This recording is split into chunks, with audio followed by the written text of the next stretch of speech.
Today, we have a really great guest, and we have Richard Cooper with us. Now, do you go by Rich?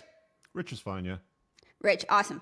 Rich is well known in the manosphere space. He has multiple YouTube channels, his primary one being Entrepreneurs in Cars with well over 700,000 followers. He is also well known on X, over 217,000 followers, and that's just those two. So he must know what he's talking about. So I am so excited to have you here today, Rich. Welcome to the podcast. Thanks. Yeah, thanks for having me. Appreciate the intro. I wanted to have you on today because many of my viewers are men who are in marriages that are not ideal. I'll put it that way. They are having difficult times with their wife, particularly on the area of dead bedrooms or not getting enough sex. I mean, I know this is a common thing. So I think that you can give me some insights and hopefully our viewers along with it here. So can you tell us a little bit more about like your story and how you kind of got into this space? Sure, yeah. So, I mean, I called the channel, the original channel that I first started to upload on YouTube, Entrepreneurs in Cars, because my plan really was to interview entrepreneurs and their success rides. But I early on was reading comments and people were asking for my experiences and my advice on dealing with bad relationship choices. I guess, because I'm an older seasoned guy, successful in business, made some money, had a pretty good life overall, with the exception, a lot of guys have and suffer with is relationships and managing them over the long term. So I remember one day somebody said something like, you should do a video on the kind of women not to date. So I said, okay, fine. And that one got like 100 times more view than my regular stuff, talking about business and how I use lawyers and how I would use parties to hire people and stuff like that. So I started using my own wounds to, become my work. I'd been divorced in 2011, I think it was. It's been a while now. So I'd been divorced, had a couple of relationships after that didn't work out, as they do, because I kept using the same strategies that don't work, like every guy pretty much does today. And I wanted to figure it out. So I started reading like Evo Psych books and studies and even like pickup artist stuff, to see what they were talking about. Started interviewing psychologists. I worked with a psychologist for a while as well. And I learned that a lot of the stuff that we've been told to do as men really doesn't work with women. In fact, the vast majority of it, if you do almost the exact opposite, actually works a lot better than what we've been told to do, which is mostly like be a nice guy, happy wife, happy life. I got to check in with the boss, like, putting women up on a pedestal, sort of stuff like that. That typically doesn't work over the long term for guys for getting genuine burning desire from the women that they're after and they want their attention from. I would agree with that what we're being told that how a man should show up in a relationship and a marriage is exactly going to get him into the situation that we're seeing many men in, which is that they have a woman who not only won't sleep with them, that they're awful, treat him bad, disrespect him. And many of these guys are like, I don't know what happened. This is not the woman that I married. So you said that you went through a divorce. Did that kind of skew you forever into the idea of marriage? I mean, are you open to the idea of marriage, or is it just now where between coaching all these guys and being in this space that you just really have seen the ugly side and you're not willing to go forth with that again? I mean, marriage has its own problems, but I think family law has way more problems. And the problem when you live in a way that either looks like marriage or is marriage to the government, you invite them into your household to decide what happens to your life, your money, and your kids if you ever untie the knot. And most of the time, it's not even the guy that unties the knot. It's like 70, 80% of the time that's totally out of their hands, and it's the woman that unties the knot. So they don't even have a say in the decision. So I'm not a big fan of marriage. I have a chapter in my book where I talk about why modern smart men don't typically marry anymore. I'm not opposed to love. I'm not opposed to women. I think there's better ways to structure your life so that you minimize the risk and have a better outcome and a better relationship with women, which I found, in my own personal life and with the guys that I've coached. But marriage typically doesn't work that well for guys. I mean, the stats suck. 50% of marriages end in divorce, and even the ones that stay married, they're usually not happy. There was a study that I quoted in my book. I think it was Aaron and Acevedo, probably butchering the second guy's name, but They studied people over the course of 8 years, and the average person that was still in love, I think it was something like less than 12.6%. It was very, very low. Like when they were polling these people, less than 13% of couples were saying that they were still in love.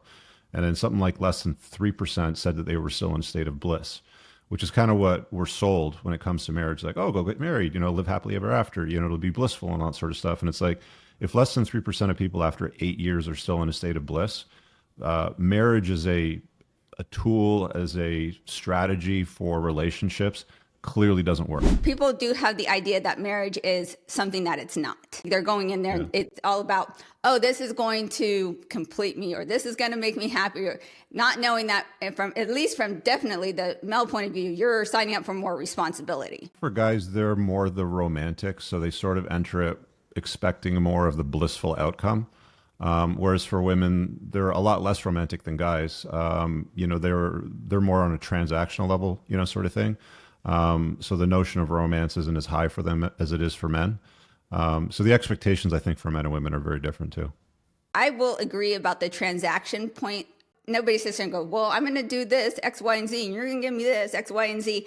They don't think of it. It's more of on a subconscious level. But if an element goes away, then it's like, oh, well, I'm bringing more to the table now. So there is definitely a transaction. We each are getting something out of the relationship, or else we wouldn't need to even be in it or want to be in it. Do you believe that every guy who chooses to marry, that a prenup is required? Because I get these comments from a lot of people who are like, oh, the women are all about the money. But a lot of these guys are acting as if they're big ballers, as if they got some fat wallet. Come on now, you just don't have enough assets to even require that. What are your thoughts on that? If you're wealthy and she isn't, and it's a first-time marriage, you should probably have a prenup. Because again, like as a instrument of love, marriage doesn't work 50% of the time. And the ones that stay together, most of them are miserable because they're not in love or bliss. So you should definitely have a prenup to govern the untying of the knot, because you'll have a far better outcome with one than without it. So guys out there listening to this, don't listen to anybody that tells you, oh, it's like the law of expectation says that if you have a prenup, then you're probably going to get divorced. That's a load of crap. If you're pretty much equal, like you're starting out, you're both 20 years old, you're young, you're moving into like a religious type of ceremony because it's like culturally appropriate for you, and you've done nothing with your life and you've accomplished nothing, there's really no point. It's just going to serve to aggravate the situation. You don't really need it. I mean, he doesn't have anything, she doesn't have anything, so what's the point? If it's a second time marriage and you got children from a prior relationship, a prenup makes sense then as well, because you want to make sure that your stuff goes to your kids if anything happens, not her kids. It just makes sense from a logical, perspective for planning. So there's in many situations it makes sense, because most people get married later on in life now. I think the average age for marriage is like close to 30 now. And if there's a difference in net worth, which there usually is, because women are hypergamous, they like to date and marry up. They usually don't like to look down at a guy. There's no woman that wakes up in the morning and says, gee, I can't wait to provide for a man, financially. It just doesn't happen. But men do it all the time, and that's just the way things are, and it's totally fine. But if you're, Steve, the VP from accounting, making $300,000 a year, and you're marrying Becky, who's a $40,000 a year hairdresser, you definitely want to have a prenup. You brought us the hypergamy, so let's go ahead and talk about that. A lot of men that I get comments from, they're quite jaded, they're quite bitter. They're either in a relationship that is, we'll say, not ideal, and then they get into this mindset of, well, she just won me for my money, she was just a gold digger. Are all women gold diggers? I mean, all women have the capability to be gold diggers and extract resources from men, sure. It doesn't always start out that way, but you should treat all guns as loaded, right? You should never point a gun at anybody that you don't intend to harm. And, you should approach, unfortunately, relationships and love kind of the same way. You need to understand female nature, and most guys don't. They just walk into it blindly, and the first girl that gives them attention or responds to them or is even remotely attracted to them, they'll want to get married to right away. And they don't understand female nature. And it's like most dudes that I talk to will spend more time researching the fuel economy, the trunk space, the fuel range of a new vehicle that they're looking to buy, rather than trying to suss out a woman to see what she's made of, or understand what women respond positively to, or to look for red flags. They're just not attuned to it. They don't think about it. They're told their entire life women are just sugar and spice and all things nice, right? So I think that these are things these are difficult conversations that a lot of people don't like to have. And like you said, there's a lot of jaded guys out there that are just pissed off. And I get why they're upset, but nobody cares, right? Like you have to take ownership for your own life as a man. Nobody cares about men. It's just the way that it is. It's fine. I remember Chris Rock made a joke about it one time. He said, only women, children, and dogs are loved unconditionally. Men are only loved under the condition that they provide something, which is true. So let's just accept that and move on and, make yourself valuable and navigate love and relationships accordingly so that you don't expose yourself to unnecessary risk. But that's a tough conversation to have with, strongly devout, religious guys that are committed to the idea that if they just love a woman enough, like just love her harder, bro, and everything will be fine. Right. And, there's a lot of guys out there today in sexless marriages. I mean, like we were talking about that before the show too. I like that you operate in the reality-based situation as opposed to the ideals or how it should be. What's the alternative? Like sugar, like rainbows and butterflies? Come on. Like, yes, there are ideals, but that's not where we're living. I see this a lot where guys will be like, well, women need to take accountability. I'm like, listen, women are never going to take accountability, and they don't have to because there's always been a man to save them. So let's not say how women should be, or they should be less emotional. Again to your audience. That should be your opening line if 95% of the people that watch you are men, because that needs to be drilled into their head. That little soundbite there. Women are not going to take accountability, so just accept it, bro. It's like, the sun's hot, the water's wet, it is what it is. Let's talk about feminism for a minute. Feminism has really done a number on relationships. We've been told that women need to, go to work. They need to never depend on a man financially. We're going to be screwed. And so women and men bought this idea that this is a good thing. I think that having the option was certainly where we needed to go with this, but it's gotten so extreme now. We're seeing the domino effect of it. What do you think has been the worst thing about feminism as far as when it comes to relationships? The thing about feminism is that it's no longer about equality. Women have had equality for a long time. We've been on parity despite the whole story about, women only make 75 cents on the dollar for every dollar that a man makes, blah, blah, blah. They've already, blown that out of the water. Feminism is now a supremacy movement. It's about the subjugation, the bending of the knee of men to women. Women can point at a guy and accuse him of, hashtag like Me Too, right? So there's lots of, great men that have fallen at the accusations of women that have been misalleged. There's been athletes that have lost their jobs and had to go work in other sports leagues because of it. There's been politicians, there's been actors, there's been prolific entrepreneurs that have all been taken down at the knees over an accusation that if a man were to allege to a woman, the response simply wouldn't even exist. Like it would just fall on deaf ears. It's about a supremacy movement today. And again, it's one of those things like, don't get mad at it. Don't get pissed, bro. Just understand what it is. It is what it is, and navigate it accordingly. You hear a lot of the guys that are like, oh, well, I got to find a gal that's not a feminist, or she doesn't buy in the whole feminism narrative. And it's like, my dudes, I can tell you right now, every single woman in family law, if you get divorced and wants to untie the knot, will rely on harsh family law to extract as much in the way of resources from you, alienate you from your kids to get the best possible deal that they can. And that's a feminist movement. It's not going to be about like, let's just split things 50-50, share custody, like everything will be fine and agreeable. It's like there's a total leveraging of hostile laws that hate fathers. So you have to understand, like, all women have a degree of feminism in them. It's just to what degree and when they're going to leverage it. How do you properly vet a female who you may be interested in? I always say, send me her socials. I think that's probably something a female might be able to vet pretty well, because we see these little nuanced and things, and we know how we are, so we can point them out and see them in other females. But how does a man, or should a man, properly vet a woman that he's interested in? Yeah, it's a really good question. And you're right. A lot of what men are doing with women when they're approaching relationships can be resolved in the selection process. So in my book, I have a list of 21 red flags that guys should be aware of and vet for before they invite a woman into their life on a intimate, permanent, long-term marriage type of basis. You don't even have to get my book to get it. If I can just mention here in the video, if you go to entrepreneursandcars.com/red-flags, you can download the list totally for free. It's a free chapter from my book. And then eliminating women that have as many of those red flags as possible will just make your life simpler. I'm not saying that you can't get into a relationship with a gal that has red flags. You can, many men do, but they suffer as a consequence. They're punished as a consequence of it. So if you want a good, pleasant, loving type of relationship with a gal, you would be wise to vet them against this list of red flags to make sure that you only invite women into your life that have a minimum of them as possible, if anything, none, which will be hard to find because, like, for example, one of the red flags that I have on my list is, women with a higher notch count, tattoos. I mean, if you eliminate higher notch counts and tattoos, you're probably left with a very small portion of the female population, especially over the age of 30.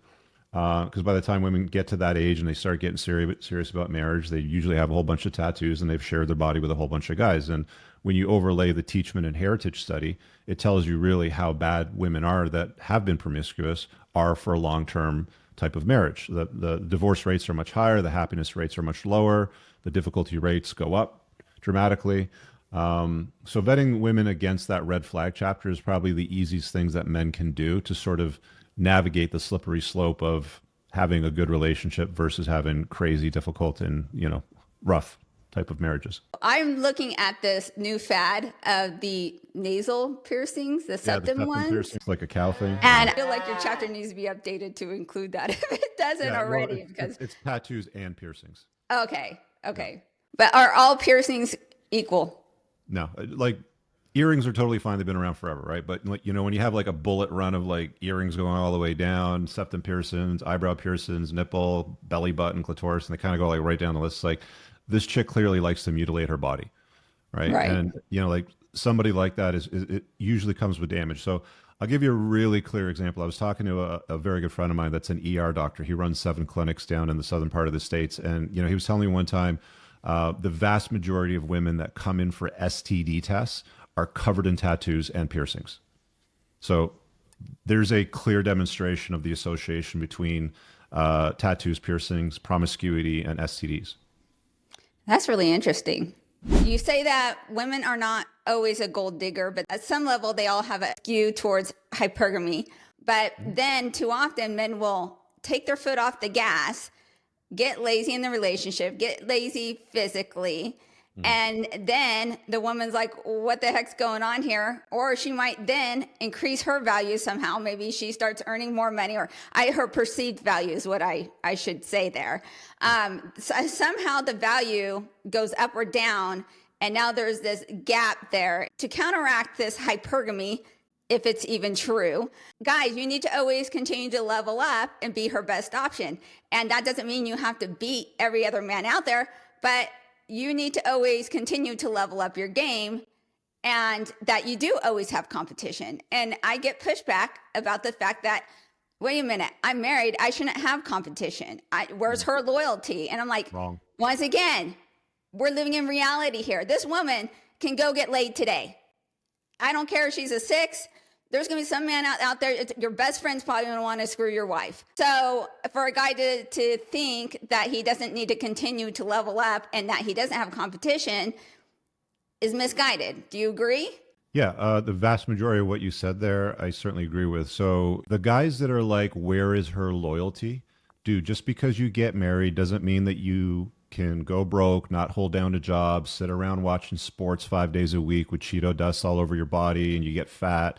Hypergamy means that you're her best option. Okay. If you no longer remain her best option 5 years into the marriage because you just suck at life, you stop chasing excellence, you get lazy, you get fat, you're incompetent, that is certainly a precursor to a divorce. A leading indicator of divorce is contempt. So if a woman expresses contempt for you, i.e., Bill, all you do is sit around all week long watching sports, drinking beer, getting fat, the lawn looks like crap. Why aren't you taking the kids out to their extracurriculars? That's a legitimate grievance. Okay. And her expressing contempt for that behavior is her basically saying, look, bud, if you don't square your shit away, we're going to get divorced. Okay. She's not overtly rubbing it in your face or saying it, but don't be surprised if she starts banging Kevin from sales at the office, right? You have an obligation as a man to continue to chase excellence. As a guy, you have a burden of performance to do the work on yourself, to become a better version. Like, you can't get lazy. Right. As a guy, you can't get lazy. Women can get fat. They can get lazy. They can get fat. There's no consequences for that, at all. I mean, guys will stay in that marriage out of a sense of duty. A lot of men do. But for guys, the same isn't true. And that's just the way that life is. I'm sorry for the guys that think like that's not fair or blah, blah, blah, or whatever. It's like, she should just love me for who I am.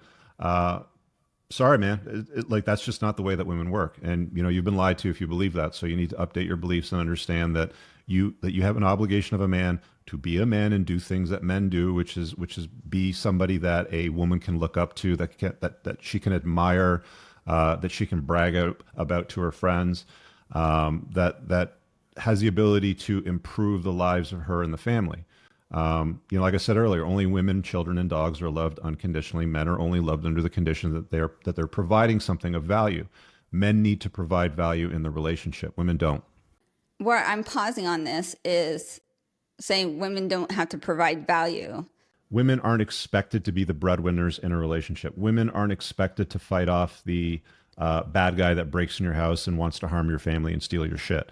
These are the kinds of burdens of performance that are on men's shoulder.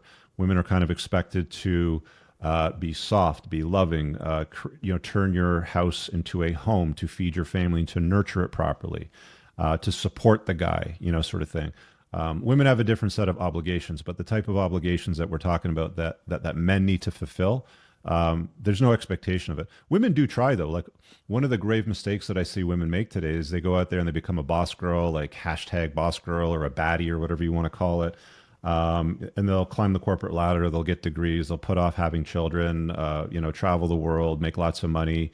And they sit around talking to their girlfriends wondering, well, why can't I find a good man? Like, I'm a successful woman. Like, look at me. I'm so beautiful. And I've done all this shit in my life. And it's like, there's no guy that has ever gotten up in the morning and said, oh, I want a successful woman. They want a pleasant, agreeable, feminine beauty that hasn't been promiscuous and shared her body with a lot of men, that wants to be with that guy and is very selective about her time with it. So, the way that men and women need to behave and look at each other needs to change dramatically.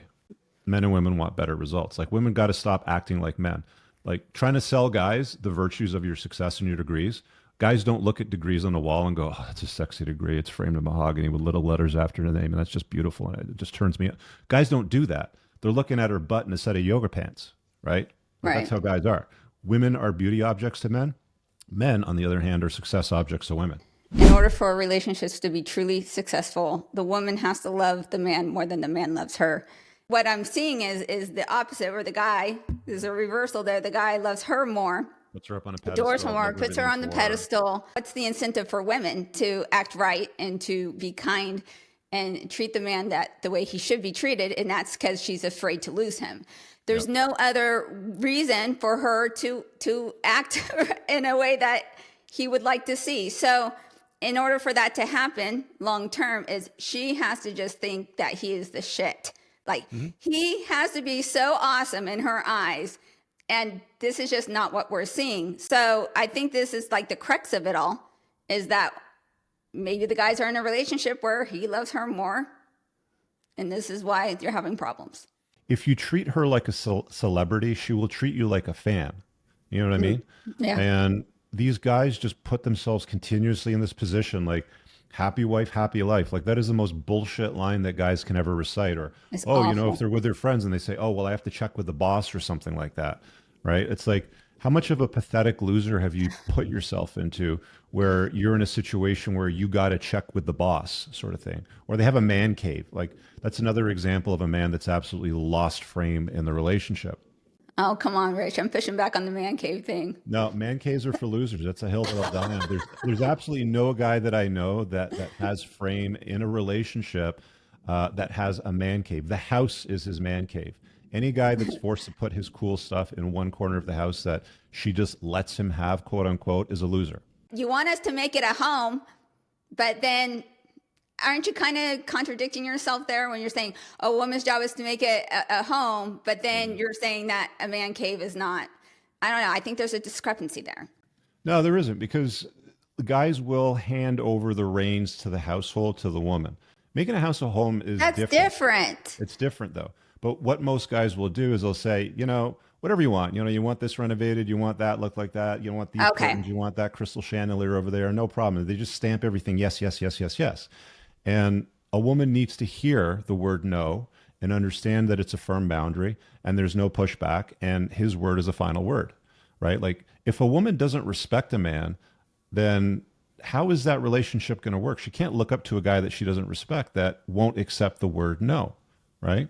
Like there's certain things that, like one of the most horrible examples of relationships, and, I'm going to go down a limb here and maybe piss off some of your audience, but Jordan Peterson put out a 3-part series, a private series behind the paywall on the Daily Wire, blah, blah, blah. And, in this series, he was basically calling men pathetic and saying, you need to man up. He didn't offer much useful guidance and advice as far as vetting or any kind of red flags to look for. And he was talking about negotiating everything down to where the scissors go in the utility drawer, right? Everything. Pictures on the wall, couches, furniture, everything. Negotiating with your wife where everything goes. And I think there's certain things where it's like, look, babe, the budget for the curtains is X number of dollars. And if you're the kind of guy that's just like, put up whatever you want, you trust her decorating skills, that's fine. But there's certain elements, like there's certain parts of your life and your house and the way that you structure things where it just has to be, this is the way that it's going to be. And because I'm the head of the household and I'm the man, that's just the way that it's going to be, sort of thing. I think that some of the advice that's given to guys from guys like Peterson about negotiating where the scissors go in the utility drawer, that's awful advice. And negotiating every part of the relationship is going to lead to obligated compliance down the road, which will turn into resentment. And that doesn't work for either party.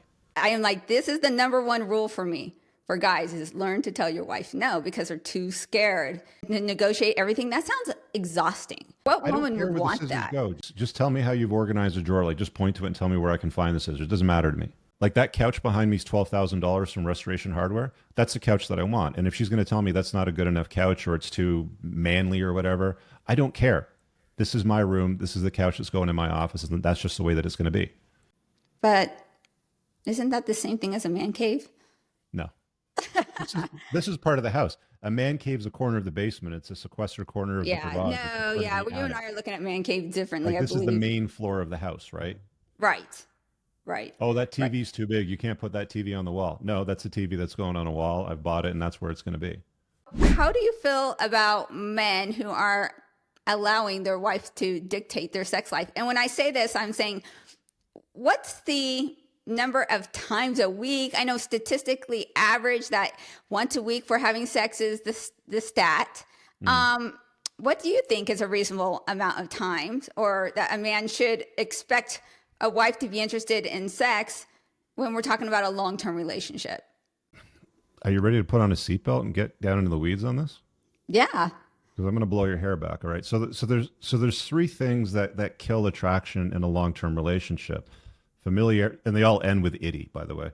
Familiarity, exclusivity, and proximity. And the more that you're around each other, the more familiar that she is with the schedule, and the more that she's assured that you're not with other women, the less she's going to be attracted to you. And guess what? That's what marriage facilitates, right? Because when you get married, most guys abandon other sexual opportunities. They live together with a woman.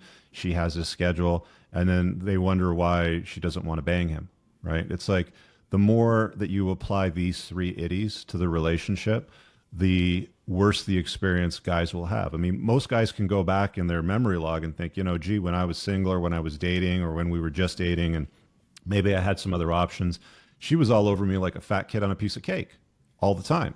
And then all of a sudden now, you get married, she's assured of your location all the time. She's assured of your schedule and your calendar, who you're with, where you're going. You both live under the same roof. Family law is going to protect her if she ever wants to untie the knot, if she's not happy about something. All of a sudden, the behavior changes. Women don't want what other women don't want. Women want what other women want, right? Like one of the conditions that that are very favorable to men having an abundant and happy and pleasant sex life is her believing that she can be replaced, that she is not your only option, right? I can't say for certain what the ideal cadence or frequency is, but she should be enthusiastic about it. And it should be frequent enough that you're not, upset or, discouraged or, having issues in the relationship because she doesn't want to sleep with you. You can solve many of those problems by not living with a woman and not giving her sexual exclusivity. You can give her commitment without the exclusivity. Those things can be independent, believe it or not. But there's different ways to structure that. But if you're talking to married guys that have been married for like 5 or 10 years, they got kids and they're asking you questions like, how do I get my wife to bang me? It's like, my friend, the go plan is the same as a stay plan. It's increase your value, increase your level of attractiveness. And if she's not coming around to you, it boils down to this. She's got first dibs on the D. If she doesn't want it, take your business elsewhere. I like that you use that term first dibs because that's what I always say regarding any guy who or a woman who has a problem with a man masturbating. And I'm like, hey, if he comes to her first and says, hey, babe, let's go. And she's like, nah, not vibing it in the moment. And then he goes off and takes care of his own business. And then she gets upset about it. And I'd be like, you know what? You had first dibs. You didn't want it. A lot of guys are even like secretly hiding that they have to take care of their own business. If you're a guy and you do that, there's no shame. Just be like, yeah, I did that. I came to you first. What do you expect? I went through early menopause at 45. And so for 5 years, I've been on hormone replacement therapy and testosterone. And when I went on testosterone, mind you, the level I'm at on as a female is still just a sliver of what an ordinary man walks around with. Mm-hmm. And I'm like, oh my gosh, I cannot believe I ever denied my husband. This is awful. Like, I felt really bad. Mm-hmm. And so now I'm trying to like scream from the rooftops, like, sleep with your husbands, give them lots of sex, because it was the first time I actually walked in your guys' shoes. So I understand that women can't understand it because we don't have the drive, and therefore I'm like, you guys can't understand. But at the same time, if you value your husband, if you want to keep him around, you better be sleeping with him, because if not, somebody else, especially if he's a high value man, some other woman is standing by, and married men are highly valuable to other women because it's some kind of like social proof, like, oh, Yeah, we talked about that a few moments ago, where women want what other women want. Yeah. So women would rather date a successful married man than a loser that lives in his mom's basement that's single, right? Because of that pre-selection, absolutely. right? Like a handsome, successful man that has women around him or is married demonstrates to other women that, other women have already chosen him. So it saves them the hassle of trying to vet that guy. Like, the easiest way for a woman to vet a high value man is to see a guy with beautiful women in his proximity. Oh, yes, absolutely. Absolutely. And if you're a man that can actually initiate and hold conversations with other women, it doesn't even need to be anything flirty intentionally. Just being able to have a social conversation is enough to make a woman jealous. And I don't think it's a wise move for a man to try to appease a woman's jealousy, because that's going to work in his favor. Don't go and intentionally try to do it, but if it happens, and it will, because we're just jealous creatures, let that brew a little bit, because that says that she's still invested in you, she's still interested, and she knows that you probably have some options if she doesn't keep herself in a line. Yeah, if you're not creating competition anxiety in your wife, then you're going to have to manufacture it. Like, if it's not passively happening because other women are interested in you, like other women want to be with you, other men want to be like you, if you're not demonstrating your value passively, then you're going to have to manufacture it somehow. Maybe flirt lightly with the waitress, when you guys go out for dinner at some point, not too overtly, not too covertly, but enough that it's like, she cracks a smile, calls you sweetie maybe, or something like that. Men have to create a level of some competition anxiety in her woman if he wants to have a good, intimate relationship with her. There's no doubt about that. It's unquestionable. She's not obligated to have sex with you. She's not obligated to love you in a perpetuity. You still have to do the things that maintain the attraction that you did early on, well into the autumn years of the relationship. Are you working with any guys who are married whose wife have gone through menopause yet? Because this is Loads. Yeah. I Yeah, mean, like HRT is a game changer for a lot of women, but a lot of totally. it is Mhm. like fixing the mindset of the guy so that he understands how to manage the marriage. And it's costly for a lot of guys because it's like, I make this joke with them all the time. It's like, to try to fix a sexless relationship is you're doing all this work on yourself first, right? Like you have to increase your value, you have to increase your level of attractiveness. That's the key, starting there, because the go plan is the exact same as the stay plan. If she doesn't like who you make yourself into as you increase your value and she's not responsive to you, you can hit the road running, bud. There's going to be lots of Mhm. opportunities out there. Like one of the things that a lot of guys find, that I deal with privately in my counseling is like, a lot of these guys, I just can't believe it. We've been married for 25 years. I've tried this, that, and I've leveled up and I don't know if I'm going to find better. And it's like, I've seen 57-year-old guys sleep with women in their 20s that are enthusiastic about them, like they are on, like they don't believe, and they come back to me like, Rich, you're absolutely right. Like what you said is exactly what works. So I get that guys are going to be, hesitant to sort of adopt or even accept a lot of these ideas. But again, like I'll tell you the same thing, like have fun being in a sexless, unromantic marriage. And if that's where you want to be, if she doesn't come around, if she doesn't want you, then that's fine. I mean, just move on. She's got first dibs. She doesn't want it. Move on. Do you think that most women go into marriage with ill intentions? Because I No. personally don't, I don't know any woman that's ever gone in there and not been completely excited and enthusiastic about her husband on the day of her wedding. So I'm not seeing a bait and switch. Anna Nicole Smith and that Houston billionaire. I can't remember his name. She was like a 20-something-year-old Playboy playmate, and he was like an 80-something-year-old guy in a chair. Like she was clearly there for the money. Like Right. anybody that can't see that needs to get their eyes checked. But I think the vast majority of women go into a marriage. It's the biggest day of their life. The ceremony, the people in the room, the drinking, the cake, the dinners, and all that sort of stuff. It's super important to them. But again, the conversations you have with women are different than the conversations that you have with men when it comes to marriage. Men, you have to remind that they have an obligation to keep doing the things that they did to attract the woman, which are different than what the women did to attract the guy. Like one of the reasons why guys will get married is like, well, she was enthusiastic about me and we had sex all the time and, she couldn't keep her hands off me or stuff like that. And it's like, she was probably useful to his life and she was respectful and she wanted to embed or infuse herself into his life and be helpful.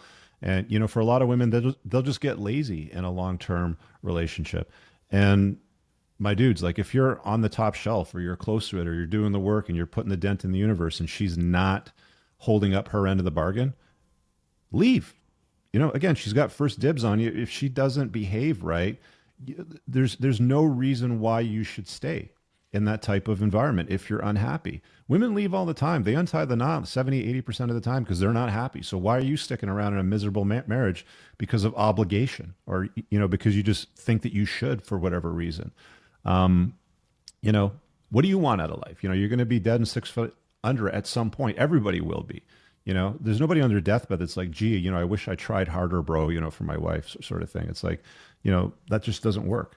Or I get really kind of frustrated when I'm reading these comments from guys is I'm like, okay, your wife's not giving you sex. You've said you've done everything to level up. You say you look good. You say you make good money. Let me She's just still, stop you there that because you. everybody that has ever said in my comments that I look good or that I'm attractive and I click on their profile and they have a picture, they're not.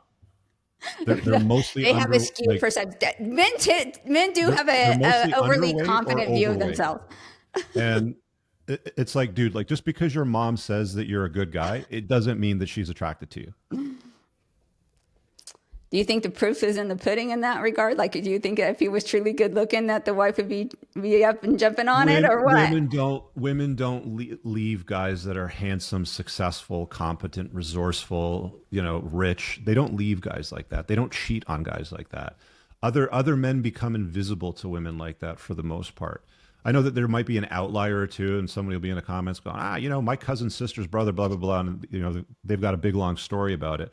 But in the vast majority of cases, if a woman sees you as her best option, she will be enthusiastic for you for a long time. But there's mistakes that are made along the way. Like one of the arguments that I hear guys make a lot of time, well, what about Tom Brady? Because Giselle cheated on him with the Brazilian jiu-jitsu instructor. Yeah, you're right. Tom Brady was awesome. He was world class at his craft, made a lot of money, tall, handsome, competent, blah, blah, blah. You go all the way down the list. But he screwed up because he let his wife engage in a rolling art on the floor with another man. Like, you got to be an idiot to let your wife roll around on the That's I know. floor under the guise of self protection. Are you stupid? Right? Like, what did you think was going to happen? And in that environment, like we talk about hypergamy, right? Like, in that environment, that man, that BJJ instructor who owned that dojo, who was a competent fighter, dominated and was her hypergamous best option as she saw it in that space. What did you think is going to happen if she's rolling around on the ground, becoming, like rolling around like that is an intimate movement, even though you're not having sex. It's still intimate to some degree between a man and a woman. Like, what did you think was going to happen there? Right. So it's like this notion of hypergamy just being her best option, being the only answer to it. Hypergamy is a multi-piece puzzle, right? There's hundreds of pieces to hypergamy, and it differs at different ages in her life. It differs in different times in her menstrual cycle, in the month, things that you have to consider and contemplate. But even that small element, like if you tell most guys like you shouldn't let your woman roll around on the ground in a self-defense course with a man, like they'll be, oh, why? Like, why are you insecure? Like, why do you have a problem with that? Because I know what women respond to, and I know what turns them on, and I know that that's a dumb idea. Just like letting your girlfriend or wife go away for a girls' weekend to Cancun or Vegas or something like that. Like, are you stupid? What do you think happens in places like that? I You know, I trust the live in locks Vegas, on my right? $300,000 Porsche. I'm not parking it in a shitty neighborhood overnight. I know what can Right. happen if I park it there, right? It's the same thing. Like, guys don't think about these small nuances and little rabbit holes that exist in relationships because they sit back and they go, well, why can't you just be loyal? Why can't you just love me for who I am? Because that's not how women work. It's funny that you use that example because I used that exact example myself. She had actually a higher net worth than he did. So that money aspect, Money which wasn't a many factor there. find would be an asset to the mini situation, Mhm. her that wasn't what was important to her. She had her own money. So you can't always just look at the money. And money is a factor, but I always say it's not the whole pie. Proximity, exclusivity, and familiarity. And there was loads of those three things between her and Right. Tom Brady. They didn't exist with the BJJ instructor, and he was new. He was novel. He was sexy, different. And it's like, again, you park your car in a shitty neighborhood overnight, or you send your wife away to a weekend in Cancun or Vegas or something like that. Don't expect good things to happen, right? Like, you're inviting horror into your life. If you care about her in the relationship, and if she cares about you, she's not going to push back. She's not going to say, oh, well, why are you so insecure? Why can't I train with this guy? Well, I mean, look, if you really want to train in BJJ, find a female instructor, with her own dojo Right. that only trains women. I'm fine with that. Go for it. If you really feel the need to like learn how to roll. Right. It's your job to protect what you find valuable. So I don't It's see a your problem job with as a that at man to all. set the frame and manage the frame of the relationship and lead it. And a lot of men, give up that leadership role to her and just say, whatever you want, babe, whatever makes you happy. Happy wife, happy life, right? I've been on a kick with frame lately. I just dropped a couple videos about that. I think that if sex has been awful, it's probably because there's a problem with your frame. And if sex was once there and you can correct your frame, that it probably can be restored. Do you think that's true? It's very difficult. Like, most men find, like, once you set the precedent and she views you as a plugged in beta male, then it's very difficult to reassert yourself and to have her view you as an unplugged alpha. Is she just like, oh, I know this is not the guy, you're trying to be this guy? And I mean, that's just how she she's sees you. not And it's buying it? like, she's been married to you for like 10 years or 20 years. And all of a sudden, you try to reassert yourself and lead the relationship if you haven't done it for 10 or 20 years. Because you read a couple books or you did some counseling. Like, even if you do the absolute right things, even if you're successful at it, which you won't be to the degree if you left that relationship, believe it or not, but even if you are successful at it, your reward for all of that work to get some, it's like getting a better cookie. You know what I mean? Like, you've been getting dried, stale saltine crackers for years, and then all of a sudden, you get handed like an Oreo or something like that. It's like, you get a slightly better cookie, sort of thing. But you don't get the cookie jar with all the variety in it with the different cookies now, right? Now you just get a slightly better cookie or like a fresher version of the cracker that's not stale. That's all you're getting back, right? So it's like even the reward for the work kind of pales in a comparison to the work that you're doing. And for most guys, they don't usually have a lot of success in winning her back. I'm not saying it can't happen. It can, but it's rare that it does because she's already set her mind's eye. She's already set the way that she views him in a certain light or a certain regard. So, I mean, unless I hate to say it, but unless women start throwing themselves at him and he's got optionality in front of her, she probably won't change her view of him. But in my mind, there's no downfall in attempting to do so. But I mean, like if you're overweight, fix your weight so that you don't have Yeah. diabetes and heart disease, for crying out loud. Basically, there's a lot of self-improvement you need to start with, and that's regardless of the side benefit that comes to the relationship. You just need to get your crap right with yourself. Anyway, I have a kind of a default motto that I use with my guys. And I say that a woman's effort is the truest indicator that will show her love for you. Would you agree with that? Or is there some other indicator that you can You can judge a woman's attraction to you by what she's willing to give you, more specifically with her body. Like the more generous that she is with her body to you, clearly the more that she likes her.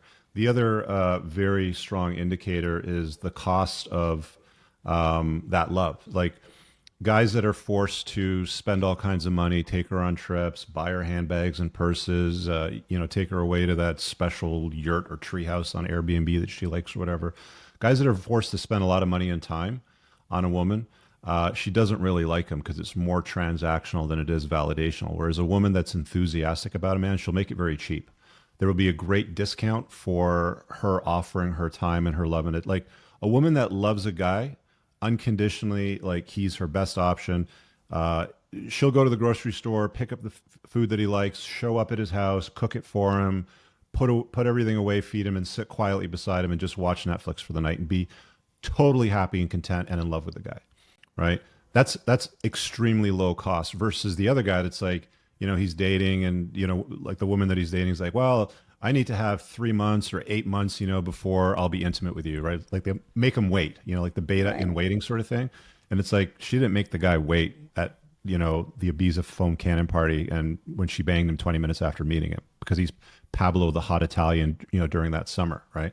So she makes the cost very, very low for him too. Let's wrap this up one quick. What's the one thing that men can do today?